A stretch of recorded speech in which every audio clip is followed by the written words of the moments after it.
We have already committed to investing up to $291 million in the First Nations policing program, which provides federal funding for professional, dedicated, and culturally responsive policing services in hundreds of First Nation and Inuit communities.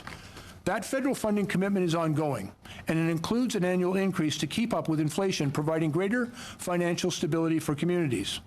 And, of course, that's on top of recent funding to improve police facilities in First Nation and in Inuit communities, such as improving detachments and communication systems.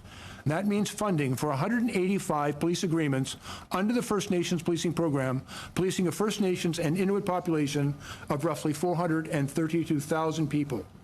This includes support for more than 1,300 police officer positions in over 450 First Nations and Inuit communities. I want to be clear that the First Nations policing program has been a program for more than 3 decades in this country. It needs to become an essential service, and it is our intent to co-develop with Indigenous communities and Indigenous leadership across Canada a new legislative framework for the delivery of culturally appropriate, professional, and effective police services. We will work with and respect the jurisdiction and authority of First Nations across this country to ensure that they have the policing services that they need and that they deserve.